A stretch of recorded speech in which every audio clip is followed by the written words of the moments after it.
ये भी हम चर्चा करेंगे। मेरे साथ संजय चौधरी जी मौजूद हैं, लेकिन उसके पहले मैं बताऊं कि रिपब्लिक टीवी का एक अभी प्रारंभिक मैट्रिज और पीएमआर क्यू के साथ उनका एक सर्वे आया है। ये सर्वे बताता है, हेमंत जी और विनय जी आपकी भी जानकारी के लिए बता रहा हूं और अपोजिशन के मेंबर्स के लिए भी, कि वो बीजेपी प्लस यानी एनडीए को 353 से 368 सीटें दे रहे हैं। ये रिपब्लिक वालों का डेटा है जो उन्होंने एक सर्वे एजेंसी पीएमआर मैट्रिक्स करके उसके साथ किया। 353 to 368। और जो कांग्रेस प्लस यानी इंडिया ब्लॉक को उन्होंने दिया है वो 118 to 133 यानी 118 से 133 सीटें। बाकी अन्य को उन्होंने 43 से 48 सीटें दी हैं। तो पहला किसी चैनल का जो आया है डेटा, उसमें बीजेपी को काफी बढ़त मिल रही है। संजय चौधरी जी, देखिए, मैं वही पहले आपसे जिस बात को कह रहा था कि जिस प्रकार का परिणाम की यहाँ पर चर्चा हो रही है, हमने मध्य प्रदेश में भी देखा है। जो 5 राज्यों के चुनाव हुए हैं उनमें भी यही जातिगत आधार पर कांग्रेस और कांग्रेस के लोगों ने अपनी बात इन राज्यों में रखी थी। और मध्य प्रदेश और छत्तीसगढ़ तो ऐसे राज्य थे जो पिछड़ों की और ज्यादा संख्या के साथ वहां के सामाजिक जगत में विद्यमान हैं। और वहां का परिणाम ये बताता था कि इस प्रकार की जो जातिगत विभाजन की करने की इंडी गठबंधन की घोषणा थी वो सफल होती हुई नहीं दिखाई दी। क्यों? क्योंकि धीरे धीरे समाज परिवर्तित हो रहा है और समाज इस बात को स्वीकार रहा है कि कैसे देश को आगे ले जाने के लिए योजनाओं में एक प्रकार की पारदर्शिता आ रही है और एक देश का बड़ा वर्ग ऐसा तैयार हो रहा है जो जाति से उठकर वोट कर रहा है। मुझे लग रहा है कि ये जिस प्रकार का एग्जिट पोल की अभी चर्चा हो रही है, निश्चित रूप से Bharatiya Janata party exit poll के प्रारंभिक रुझानों से आप संतुष्ट हैं? जो उन्होंने दिया 353 368 के बीच, नहीं, मुझे लगता है कि उसका इससे भी बेटर करेंगे। उसका थोड़ा बहुत असर दिखाई दे रहा है, लेकिन हमें लग रहा है कि निश्चित रूप से हम बेहतर करेंगे। और उत्तर प्रदेश को लेकर तो मैं बिल्कुल विश्वस्त हूं कि भारतीय जनता पार्टी काट लिए। नहीं, विनय आपके मित्र हैं, विनय जी ने भी काट ली। भाई धीमे धीमे हम आगे बढ़ेंगे। और मुझे लग रहा है, मुझे 2019 याद है, मैं आपके चैनल पे था या किसी और चैनल पर था, भारतीय जनता पार्टी 20 से ज्यादा सीट नहीं जीतेगी, ये राजनीतिक विश्लेषक मेज ठोक कर घोषणा कर रहे थे। और उसके बाद हमने चुनाव, और वो इसके लिए तर्क भी जुटाते थे कि ऐसा गठबंधन है। 1993 में जब मंदिर मुद्दे को लेकर भारतीय जनता पार्टी सबसे बड़े तो इनके तर्कों को लिया जाए या खारिज किया जाए? नहीं, मुझे लग रहा है कि जब तक परिणाम नहीं आ जाता तब तक इनके तर्कों को भी तौलिए। और मुझको लगता है कि तर्क विश्वसनीयता की कसौटी पर कसे जाएंगे तो निश्चित रूप से एक बेहतर परिणाम की तरफ देश आगे बढ़ेगा। ऑलराइट, दीपक रंजन जी, जो पहला डेटा रिपब्लिक टीवी वालों ने जारी किया, अभी उन्हीं का है, अभी और भी आगे देंगे। और सबसे क्रेडिबल डेटा होता है इनका, जो चर्चा होती है टुडेज चाणक्य की, वो विशेष तौर पर हम लाएंगे और बताएंगे भी। आप बोले विजय जी। सबसे पहले तो मैं आपके जितने भी जिले में आपके संवाददाता या ब्यूरो चीफ रहे, इनकी निश्चित रूप से जितनी भी तारीफ की जाए कम है। और खास तौर से चारों दिशा में जिस तरीके से सिमाब जी ने मेहनत की, वो निश्चित रूप से सैल्यूट है उनको। और कोई ऐसा प्रत्याशी या कोई ऐसे बड़ा से बड़ा नेता नहीं रहा होगा जिसका इंटरव्यू उन्होंने जाकर के ना लिया, इसमें कोई दो राय नहीं। मैं आपके चैनल पे बैठा हूं, इससे मैं तारीफ नहीं कर रहा हूं, लेकिन जब भी भारत समाचार को लिए या कहां पर क्या हो रहा है, किस जिले में या किस लोकसभा में क्या हो रहा है, एक एक चीज की रिपोर्ट बिल्कुल जो है ग्राउंड सर्वे रिपोर्ट की तरीके से देते थे। देखिए, सवाल रहा एग्जिट पोल का। देखिए, एग्जिट पोल कोई एग्जैक्ट पहला एग्जिट पोल तो आपके हक में एग्जिट पोल का वो कोई भी नहीं आएगा। आप जैसे चैनल शायद हक में दिखा दें क्योंकि आप लोग निष्पक्ष हैं। और ये एग्जिट पोल कोई एग्जैक्ट पोल नहीं है, हम लोग अनुमान पे विश्वास रखने वाले लोग नहीं है। ये दलितों, शोषितों, वंचितों, पीडीए के लोगों का मनोबल तोड़ना चाहते हैं। लेकिन अब की बार हमारी तैयारी बहुत मजबूत है। हमने भी जो है हर लोकसभा में 5000 लोग हमने कार्यकर्ता नेता हम लोग ने लगाए थे। और हमारे नेताजी को, जो हमारे राष्ट्रीय अध्यक्ष जी को, हमारे और राष्ट्रीय महासचिव जी को, वो जो ग्राउंड सर्वे प्रारंभिक को आप खारिज करते हैं? नहीं, हम कोई भी खारिज करेंगे। हम बता तो आप जैसे कुछ चैनल्स ऐसे हैं जो हो सकता है बिल्कुल सही दिखाए। अच्छा, एक और आ गया है, पीएमआरक्यू एक सर्वे एजेंसी है, उसने भी एक रिपोर्ट दी है। वो रिपोर्ट ये कहती है कि बीजेपी प्लस 359 और कांग्रेस प्लस 154। अब आना शुरू हो गया, सबका आएगा धीरे धीरे। मैं कह तो रहा हूं कि अभी 2 दिन के अंदर 359 154 2 दिन के अंदर सारे परिणाम आ जाएंगे। और हमारी जो हम अपने, क्योंकि ये कोई प्राइवेट एजेंसीज है, कोई सरकारी एजेंसी नहीं कि इसकी कोई ऑथेंटिसिटी है। बहुत से ऐसे एग्जिट पोल हैं जो उन्होंने दिया तो पलटे हैं, वो कई सब ठीक है। अब उनके लिए ठीक है, इसलिए ठीक है, उनके लिए ठीक है। बताइए मैडम, आपका इत्तेफाक है इससे? नहीं, मैं तो रिपब्लिक भारत ने दिया रिपब्लिक भारत ने जो दिया है उसको सिर्फ 543 करना चाहिए था, उसने गलती कर दी, उसको तो सबके सब देने चाहिए थे। यहाँ पे गलती कर दी उन्होंने। वो जिस तरह से बात करते हैं देश में, तो पूरे देश, आपके दर्शकों को पता है, पूरे देश को पता है, उन्होंने गलती कर दी है। तो मैं इसमें इनकार इसलिए कर रही हूँ कि उन्होंने 543 नहीं दिया जितना चुनाव आयोग भरवाता है, जिसपे चुनाव हुआ जाता है, तो 343 का संख्या नहीं दिया है, तो ये बहुत गलत है। तो इसमें तो उनके लिए आपको बोलना चाहिए कि क्यों ऐसा किया पहले उन्होंने। आप लोगों ने कहा था हमसे, ये संजय जी बता रहे थे कि नहीं आएंगे एग्जिट पोल में, और फिर 5 बजे कोई मीटिंग हुई, और क्यों संजय भाई? ये जो कुछ तय हुआ कि आना है? एग्जिट पोल जो आ रहा है ना, मैंने कहा ना 543 दिखाना चाहिए था, इसीलिए हमने कहा था। लेकिन हमने कहा चलो देखते हैं, एक हमारे प्रधानमंत्री जी बोलते हैं, हम लोग देखते हैं, हंस लेते हैं, यहाँ भी देख लेते हैं, हंस लेते हैं, क्योंकि एग्जैक्टली जो आना है वो तो आएगा ही आएगा exit poll. All right, Hemant Tiwari ji का रुख करता हूँ। भाई हेमंत जी, जो इनिशियल डेटा आ रहे हैं वो डेटा ये बता रहे हैं कि 2019 के टैली को बीजेपी इम्प्रूव करेगी, ऐसा दो चैनलों का फिलहाल आया है डेटा। वो ये बता रहा है कि बीजेपी 353 यानी 353 से 368 के बीच, और कांग्रेस 118 से 133 के बीच, ऐसा रिपब्लिक टीवी वालों के साथ जो उनकी PMRQ सर्वे एजेंसी, ये उनका इनिशियल क्लेम है। हेमंत जी। देखिए विजय जी, मैं फ्रॉम द वेरी बिगनिंग कर रहा हूँ कि सरकार बीजेपी की बन रही है, और वक्त आ गया आपको किसी को वोट देना नहीं है। सरकार केंद्र में बीजेपी की बन रही है। जी हेमंत जी, आप सुन पा रहे हैं मुझे? ओके, मैं हेमंत जी से कनेक्ट करने की कोशिश करूंगा, उनका लिंक नहीं मिल रहा। विनय राय जी, आप मुझे सुन पा रहे होंगे, जो इनिशियल अभी आया है डेटा जिसका मैं जिक्र कर रहा था, उसमें बीजेपी को काफी बढ़त दिखाई जा रही है। आप सहमत हैं इससे? नहीं, देखिए एनडीए हमको लगता है बीजेपी प्लस एनडीए का मामला होगा ये। जी। और जहां अब तक जो सरकार के गठबंधन का बात है, आंकड़े तो कम होंगे नो डाउट। सरकार बनने की जो जहां तक बात आवाज नहीं सुनाई थी, बीच में हेमंत जी कट गई। सरकार बीजेपी नो डाउट बनाने जा रही है, उस आंकड़े को जो 272 का आंकड़ा उसको पार करेगी। लेकिन जो आंकड़े अभी फिलहाल एग्जिट पोल में दिए जा रहे हैं, उस आंकड़े को टच करना अभी फिलहाल जो परिस्थितियां दिखाई दे रही है उसको उतना संभव नहीं लगता है। हाँ, सरकार जरूर बनाएगी बीजेपी, इसमें कोई दो नहीं। आपका डेटा क्या है? अब तो 6:30 का टाइम ओवर हो चुका है, अब तो बताओ, नेशनल टैली बताओ। मैं तो वही कहना चाह रहा हूँ विजय जी, मैं तो उसमें भी खुल कर बोला था कि बंधन केवल एग्जिट पोल का था, बोलने को रोक तो कोई नहीं थी, नहीं हम आंकड़े नहीं दिखा सकते। मैंने एक सब आप बताओ, चलो आप बताओ। 303 का आंकड़ा जब हम टच कर रही थी, मैं वही कह रहा हूँ 303 जब एनडीए टच की थी, तो आपके पास 76 स्टेट्स जो है उसमें आप हाईएस्ट पर थे।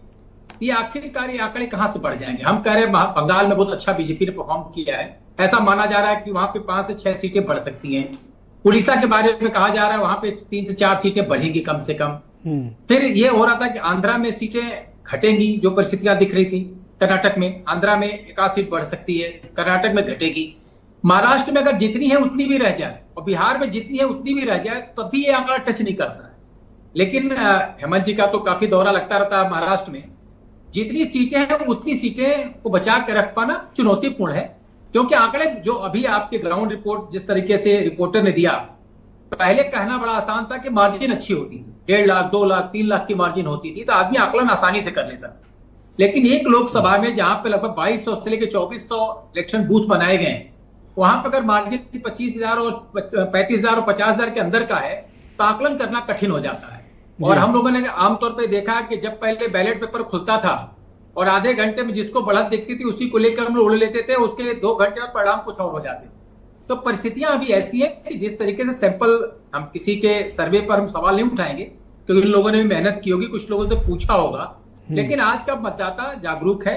ये कोई जिससे भी पूछे होंगे किस तरह के बल्क के लोग हैं। कई बार हम लोग देखते हैं जब रिपोर्टर चौराहे पर जाकर किसी से पूछते हैं और जिस चौराहे से हम लोग वाकिफ होते हैं वहां से पता चल जाता है कि जो लोग बोल रहे हो किस डर से कनेक्ट करते हैं। पहला तो डेटा आ गया है टुडेज चाणक्य का। टुडेज चाणक्य का पहला डेटा आ गया है बहनों भाइयों। टुडेज चाणक्य का ये मानना है कि उत्तराखंड में भारतीय जनता पार्टी को जबरदस्त सफलता मिलेगी। 5 में से 5 सीट जीत सकती या फिर 1 सीट का नुकसान हो सकता है, और ये 1 सीट कांग्रेस के लिए रखी, यानी बीजेपी +-5, जिसमें 1 सीट का उन्होंने अंतर रखा है, और कांग्रेस को 0 से +-1।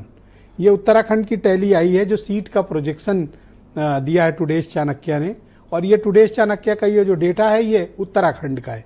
उत्तराखंड में 5 सीटें हैं, 5 में उनका ये मत है कि 5 की 5 बीजेपी जीत सकती या फिर 1 हार सकती है, और ये 1 सीट कांग्रेस को जा सकती है। यानी 5 +-1 कांग्रेस 0 ±1।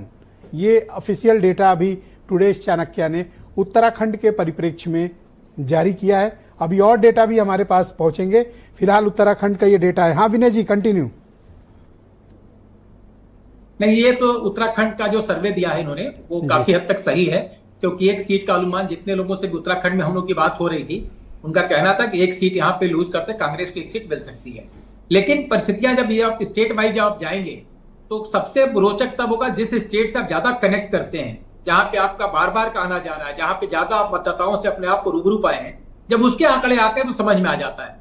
मैं एक एग्जाम्पल देना चाहूंगा विजय जी, बड़ा रोचक है जी। जब राजनाथ सिंह जी मुख्यमंत्री थे उस समय उन्होंने एक सर्वे कराया था, और जब उनकी सरकार का जो सैंपल था उसमें 223 सीटें वो जीत रहे थे, जो उनके पास उनकी अलावी टीम ने, उनकी सर्वे टीम ने दिया था। उस समय संयोग से हम लोग दूरदर्शन के लिए कार्यक्रम कर रहे थे, तो उनसे उस समय हम लोग का मिलना हुआ था। लेकिन मैंने कोई और सीट नहीं देखी थी उस दौरान। हमने उनके पूरे लिस्ट को जब खनाला तो सिर्फ मैं कस्या विधानसभा पे गया था, और कस्या विधानसभा उनके नजर में श्योर शॉट जीतने वाली सीट थी। मैंने कहा मैं इस सीट के बारे में कह सकता हूं ये श्योर सीट हारने वाली सीट है। तो आखिरकार 88 सीटें आई। तो मेरा मत सिर्फ इतना है कि सर्वे अपनी जगह है, जो ग्राउंड पर वर्करों ने जो मेहनत की है, संजय जी ज्यादा बेहतर बताएंगे, इनकी कंट्रोल रूम खुद ही जिले से रिपोर्ट मांग रही होगी। इन लोग के पास खुद एक फीडबैक आ जाएगा बूथ वाइज अभी 2 घंटे के अंदर कि किस बूथ पर किस तरह के मतदाता निकलकर सामने आए हैं, किस तरह का मतदान हुआ है। और अभी 2 जिले का तो मेरे पास खुद आ चुका है, जिसमें कुशीनगर और देवरिया की बात हम कर रहे हैं।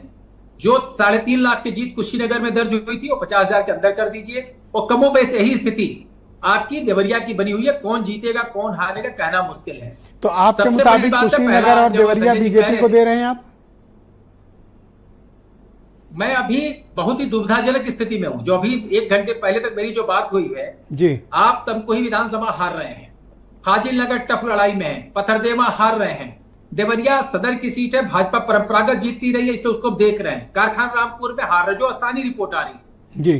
तो जो परिस्थितियां बनी है उस आधार पर मैं आपसे बात कर रहा हूं ब्रजेश जी। और यही चीज अभी सामने आएगी, जैसे इन्होंने कहा ना अभी संजय जी ने कि जब अंतिम समय आया और बीजेपी के प्रति माहौल बना तो नाराज राय जी छोड़ के भाजपा में आ गए। तो ठीक मेरे यहाँ कुशीनगर में ऐसा ही हुआ कि पीके राजी भाजपा छोड़ के सपा में चले गए। तो कौन गया कौन आया इसका मूल्यांकन से परिणाम पे मत जाइए। मेरा सिर्फ इतना मानना है कि जो वर्कर बूथ पे सक्रिय रहा होगा, अपने वोटों को ज्यादा पोल करा ले गया होगा, वो बाजी मारेगा, क्योंकि लड़ाई बड़ी ही रोचक है। बहुत ही कम वोटों से हार जीत का फैसला होने वाला है। हेमंत तिवारी जी हमें कनेक्ट हो चुके हैं। हेमंत जी, अब तक 4 सर्वे रिपोर्ट हमारे पास आ चुकी है, मैट्रिक की, पीएमआरक्यू की, डायनेमिक्स की, एनडीटीवी वालों की भी एक, जन की बात की एक रिपोर्ट आई, एनडीटीवी की नहीं है वो, जन की बात वालों के। ये 353 से 392 के बीच का एक फिगर ये वाली एजेंसी लोग दे रहे हैं, और मिनिमम कांग्रेस को 118 और मैक्सिमम 161, यानी कांग्रेस मतलब इंडिया ब्लॉक की मैं बात कर रहा हूं। क्या इससे सहमत हुआ जा सकता है? और टुडेज चाणक्य का जो अभी डेटा आया है उत्तराखंड को लेकर, 5 की 5 सीट बीजेपी को, ज्यादा से ज्यादा 1 सीट का लॉस हो सकता है उत्तराखंड में। हेमंत जी, उत्तराखंड का डेटा सही आया है, क्योंकि हम तो वहां गए नहीं है, लेकिन तमाम माध्यमों से बातचीत होती रहती है। बाकी जो है 300 साढ़े 300 का ये डेटा है, ये थोड़ा सा बहुत ज्यादा भरोसे में नहीं आता, जिससे सीटें बढ़ने वाली बात जा सकता है। उड़ीसा के जिक्र लोगों ने किया, उड़ीसा में 3 सीट बढ़ रही है भारतीय जनता पार्टी की 2019 जी। महाराष्ट्र में घट रही है, महाराष्ट्र में भी लड़ाई बहुत कांटे की है बहुत स्थानों पर।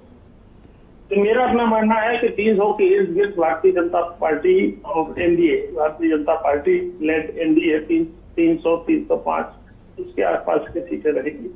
मतलब ये नेशनल टैली आपके मुताबिक 330 से 305 के बीच एनडीए की? जी जी जी जी, ये मेरा अपना मानना है। और जहां तक उत्तर प्रदेश, क्योंकि उत्तर प्रदेश के अधिकांश लोकसभा क्षेत्रों में मेरा जाना हुआ है, और उत्तर प्रदेश थोड़ा समझा हुआ है, पिछले 40 साल से समझता हूँ उसको।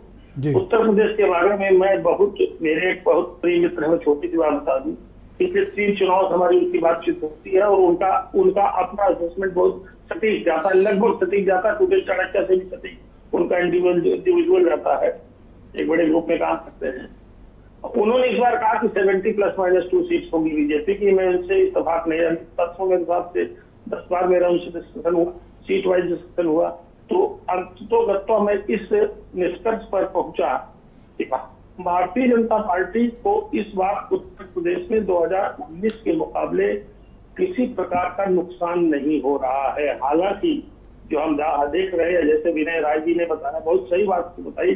ज्यादातर क्षेत्रों में यही देखने को मिला कि जहां आप 2 लाख जीते थे, 3 लाख जीते थे, वहां 50,000 जीत जाएंगे, 25,000 जीतेंगे, 70,000 जीत सकते हैं। मिसाल के तौर पर कुछ सीटें, जैसे कोई भी सर्वे, कोई भी व्यक्ति, किसी से बात करिए, आगरा की पति कुर्सी के लिए आगे बता रहा है जी, और वहां से कांग्रेस के जो कैंडिडेट है रामनाथ सिकरवार फौजी, उनको बता रहे हैं कुछ जीत जाएंगे और केंद्रीय मंत्री बनेंगे, सरकार को भी तमाम बड़ी बड़ी बातें, अच्छी बातें होती। ये एक्सिस वालों का एक प्रारंभिक डेटा आया है तमिलनाडु को लेके, वहां वो बता रहे हैं कि इंडिया अलायंस 33 से 37 सीट जीत सकता है और एनडीए के पास 2 से 4 सीट का ही स्कोप है। ये डेटा तमिलनाडु का है। हाँ, तो वहाँ बहुत ज्यादा गुंजाइश अभी नहीं। वहाँ भारतीय जनता पार्टी ने बड़ी कोशिशें की, आरएसएस भी वहाँ सक्रिय रहा, लेकिन अभी इतना रिस्पॉन्स नहीं है। वहाँ वोटिंग पैटर्न एकदम अलग किस्म का है। इवन आप जब बात करेंगे यहाँ की कर्नाटक की, तो आप देखें कर्नाटक में आप वहाँ नुकसान पा रहे हैं जी। ऐसे ही उत्तर प्रदेश एक ऐसा स्टेट रहा है जो भारतीय जनता पार्टी की हमेशा इसने कमाऊ कूट की भूमिका अदा की है। तो कमाऊ कूट ने जब 2019 में यह परफॉर्मेंस ले लिया, तो इस बार मैं आपको वही बता रहा हूँ कि बहुत सी सीटें ऐसी हैं जहाँ आप 10,000, 15,000, 20,000 का मार्जिन देखेंगे। और एक बड़ी बात जो कही कि जातियां कई जगह बढ़ गई कैंडिडेटों को लेकर के, ऐसे हेलो जी, मैं सुन रहा हूँ, बोले आप। ऐसे ही जब हम बात करते हैं, बसपा की बात करते हैं, बसपा वाकई बहुत जगह ठीक नहीं लगी, लेकिन बसपा के कैंडिडेट है बांदा में लगभग लोग बता रहे हैं तो जीतने की स्थिति बन गया, मतलब वो लड़ रहा है। अभी उत्तर प्रदेश का भी डेटा हमारे पास आने वाला है। एक सर्वे कंपनी है SGED, इन्होंने आंध्र प्रदेश में सर्वे किया है और ये बताया कि वहाँ पर TDP और जनसेना पार्टी और पवन कल्याण वाली पार्टी और बीजेपी का जो अलायंस है वो 25 में से 19 सीटें जीत सकता है और YSRCP यानी जगन रेड्डी की पार्टी सिर्फ 6 सीटें। दूसरों के अनुमान हालांकि अलग हैं। आप क्या मानते हो कि वहां पर इस तरह का सिचुएशन होगी कि TDP कोई स्वीप कर दे लोकसभा में? देखिए, अभी मैं आंध्र प्रदेश गया था, वहाँ के कई स्थानों पर गया था। उस वक्त ये लग रहा था कि थोड़ी सी सहानुभूति, क्योंकि वहाँ स्टेट असेंबली के भी इलेक्शन हो रहे हैं, इसलिए वहाँ ऐसा लग रहा था कि लोगों की सहानुभूति थोड़ी सी चंद्रबाबू नायडू के साथ बढ़ी है और भारतीय जनता पार्टी के लोग भी वहाँ एक्टिव दिखे। तो वहाँ का परिणाम तो, क्योंकि एक बात है, वहाँ जगन मोहन रेड्डी के से थोड़ी सी ऊब लोगों की हो गई कि इशूज है, जैसे राजधानी स्थापित न कर पाना और भी तमाम चीजें। हालांकि एक ऐसा राज्य है जहां धन बल सीधे प्रत्यक्ष रूप से उसका इस्तेमाल होता है और दोनों पक्ष इसमें कहीं से कमजोर वहां नहीं दिखे। तो ऐसी सूरत में मैं इस आंकड़े को बहुत ज्यादा गलत नहीं मानता हूँ। वहां से जो परिणाम आएंगे आंध्र प्रदेश से, वो थोड़ा चौंकाने वाले होंगे। और आंध्र प्रदेश जैसे ही राज्य है जिनके बल पर भारतीय जनता पार्टी के लोग इस बात का दावा करते रहे हैं कि हमको जो है दक्षिण से बहुत सीटें मिल रही हैं, साउथ से सीटें मिल रही हैं, इसमें कोई शक नहीं। उड़ीसा जैसे स्टेट सीटें बढ़ा रहे हैं, अगर बिहार में कुछ कम होने की संभावना है तो ऐसा नहीं Bharatiya Janata party lead NDA एकदम से निकल जाएगा और दूसरी सरकार आ जाएगी। अच्छा, सी वोटर्स के डेटा हमारे पास आ चुके हैं। सी वोटर सर्वे एजेंसी के डेटा हमारे पास आए हुए हैं जो ये बताते हैं कि एनडीए ब्लॉक को 133 सीटों का उनको फिलहाल उन्होंने डेटा जारी किया है, उसमें 47 to 66 ये एनडीए के लिए है और 65 to 77 ये इंडिया ब्लॉक के लिए और अदर 1 से 7। ये फिलहाल 133 सीटों का डेटा है सी वोटर्स का। हेमंत जी, मैं विनय जी आपसे जानना चाहता हूं कि अभी एक्सिस माई इंडिया का मैंने देखा कर्नाटक का, वहां कांग्रेस को बहुत नुकसान और बीजेपी को सर्वाधिक बढ़त। वहां बीजेपी को बता रहे हैं 22 से 24 सीटें मिल सकती हैं, ऐसा एक्सिस वालों का अनुमान है। आप सहमत हैं इससे कि वहां नुकसान अधिक है? 21 से 22 सीटें क्या बीजेपी को मिल सकती हैं कर्नाटक में? वहाँ पे चंद्रबाबू नायडू एक अच्छा प्रशासन पहले चलाए थे, बीच में जगन मोहन रेड्डी के आने के बाद से वो हाशिए पे चले गए राजनीतिक तौर पर। और जब ये बीजेपी के साथ इनका गठबंधन हुआ है तो वहां पर जैसा हेमंत जी ने कहा कि संघ हो, Bharatiya Janata party grass root पर ये माहौल बनाने के लिए एक वटकर उन्होंने जान फूंक दी थी। और जो हार जीत का जो अंतर था पहले, जिसमें चंद्रबाबू नायडू को शिकस्त मिली और जगन मोहन रेड्डी एक तरफा क्लीन स्वीप करके सामने आए, तो जब आपसे उम्मीदें ज्यादा होती हैं और आप परफॉर्म नहीं कर पाते तो उसका नुकसान होता है। और जगन मोहन रेड्डी के साथ वही हुआ कि कोई यूथ थे, लोगों को ये उम्मीद थी कि काफी अच्छा वो करेंगे और भारतीय जनता पार्टी ने शुरुआती समय से जो हारी हुई सीटें थी उस पर उन्होंने फोकस किया कि हमको कैसे जीतना है। तो बीजेपी ने वहां चूक की है जहां से वो जीते थे, जहां वो हारे थे वहां पे तो उन्होंने जी जान लगा दिया था कि जिन राज्यों में मेरा जीरो बैलेंस है या वहां से मेरी कम सीटें हैं उसको कैसे बढ़ाएं। तो आप अगर पूरे आंकड़े पर गौर करेंगे तो भारतीय जनता पार्टी जिन जिन राज्यों में कमजोर रही है वहां पर वो थोड़ी थोड़ी बढ़ती हुई नजर आएगी। लेकिन जहां पर वो कंफर्ट जोन में थी, जहां उसको लगा कि उसकी आंधी चलेगी या मोदी जी का नाम चल जाएगा, हम निकाल ले जाएंगे, वहां उसको